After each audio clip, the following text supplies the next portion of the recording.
Hi there, this is Craig from Ottawa Swordplay, and again today I have Sean and Marla with me, and we're going to talk about another paired exercise that we do here, and we call this the endless winding. I should say that it is good to watch our 5-step drill video and any of our videos on windings before watching this one, although not 100% necessary.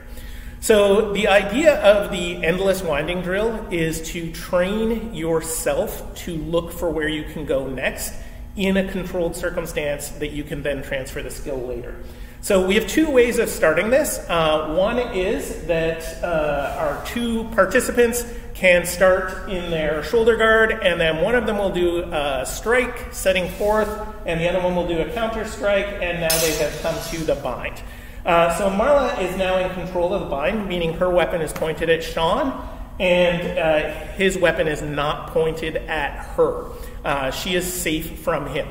We can also just start like this. We don't need to do that for strike, counter strike, but you can also set this up from other starting positions and it can create an interesting situation. But what we're going to do now is make them stand here in this uncomfortable position for a long time till their arms get tired. No, we're not. Sean is going to think about what he can do from where he is to gain control of the bind, and he will do any technique that he likes. Even though we call this the endless winding, it doesn't have to be a winding, but windings are really good. So he'll do a technique, and Marla will let him. But Sean will not hit Marla in this exercise. They will not actually hit each other. But Sean's taking control of the bind. He's displaced Marla's point, and his point is now threatening her. So now it's her turn, and Sean will wait while Marla decides what technique she is going to do, and she will respond with her next technique, which is a high winding. She's displaced Sean's point and given threat. And now Sean is going to take his turn, and Marla is going to wait. Now, it is important when we're doing this exercise that each of them waits for the other one to complete their technique so that they can check. So like, let's say that Sean didn't do quite so good a job and his arms were closer to him, and Marla can still hit him. Then she can show, oh, you're not covered yet, and so Sean has to complete the technique properly. This is a cooperative exercise. You are trying to win when it's your turn, sort of, but you're also trying to help your partner learn this.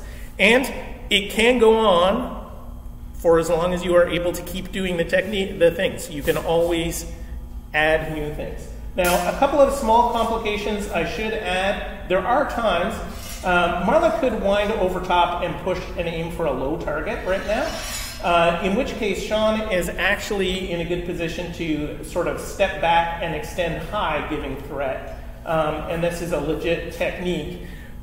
So you don't always have to stay at the bind as long as you are doing something that makes you safe.